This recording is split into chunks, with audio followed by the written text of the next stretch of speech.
If you struggle with improvising and making melodic solos, then join the club. There's a ton of people in the club. I used to be one of the leaders of the club. But once I started to understand what I'm going to show you today, it drastically improved my playing and my understanding of the fretboard. So as guitar players, we learn scales, and we learn scale shapes up and down the neck, and those can be super intimidating because it's a lot of notes to learn. Now don't get me wrong, it's good to learn those shapes up and down the neck because you need to learn all those shapes and get your fingers wrapped around them. But it's really hard to make melodic solos when you have so many notes to work with and you don't know what notes you're playing. But we need to start smaller if we're really going to master these scales. So let's take the C major pentatonic scale, or the A minor pentatonic scale. And we need to understand the relationship between that pentatonic scale and the major scale. So the pentatonic scale has 5 notes, and the 2 notes that are missing are the 4th interval and the 7th interval. And if you add those to this scale, it turns it into a major scale.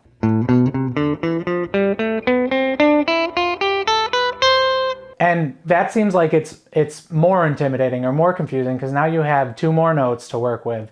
But you need to dumb it down to just 1 octave shape. And that's what we're going to do here. So we're going to call this a C major scale. You have a C right here, you have a C right here, and you have a C right here. Well, if we take this C on the G string at the 5th fret, and your pentatonic scale would start from there, and you add in your 4th and 7th interval to make this a major scale, it looks like this. And now you have 7 notes. If you're just focused on 7 notes, it's a lot easier to focus on that than to focus on 5 forms of a scale all over the fretboard with 6 different strings. And I'm not going to do the math, but that sounds like a lot of notes. And that's why it can be intimidating, but it doesn't have to be. You have a key in music has 7 notes in it, and it has 7 chords in it. Those 7 chords are based on the 7 notes. So when you have a major scale right here, you have all the chords sitting right on top of it. And I'm going to play them as triads.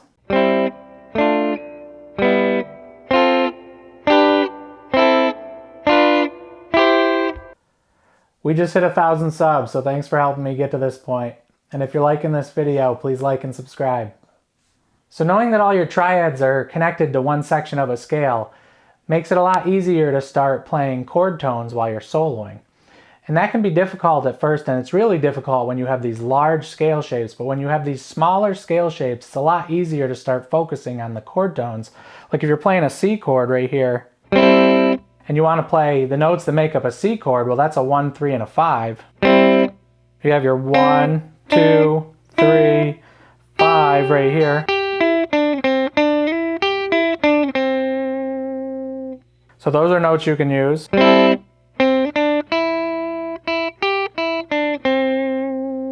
the 2's not in the chord, but it's just a passing tone.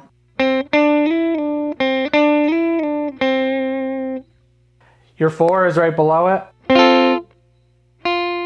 You have your 4 here. So that's a 1, 3, 5 for your 4 chord.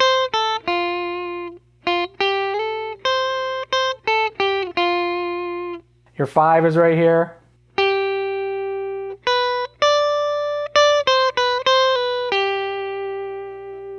That would be a 1, 3, 5 for your 5 chord. Your 2 chord is a 1, flat 3, 5. So all these are right here if you're going to try and solo with chord tones. So that's super helpful. And the reason this is so important is because you're not just going to want to stay in this one section of the neck forever, right? And that's not the point of this. The point is so you understand this major scale and what's built off of it and what you can do with it, because this just repeats in all the other positions. And you can still use your pentatonic scale as your base, but when you have a 4 chord, you can add that 4 in. When you have a 5 chord, you can add that 7 in, which is your major third of your 5 chord.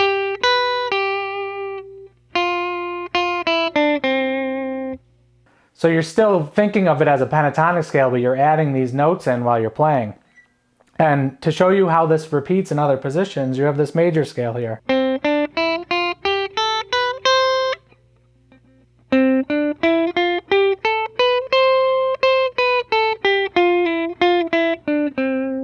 And that's just your pentatonic scale, form 3.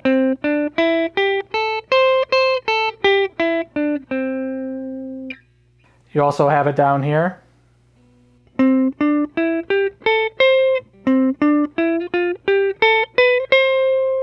You're back at your C here.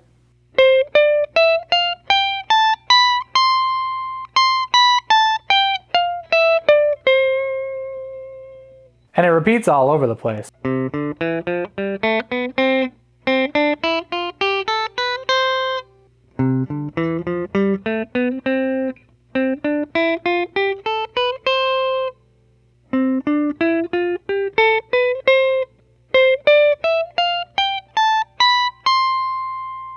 This is really powerful, and if you really start understanding these intervals within the scales, then you'll always know where you are on the fretboard. And if you always know where you are on the fretboard, you can start targeting those chord tones over the chord changes, and then you can start playing more melodic solos.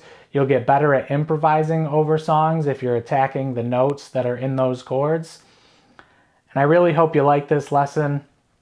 This was a game changer for me. Thanks for watching. I'll talk to you soon.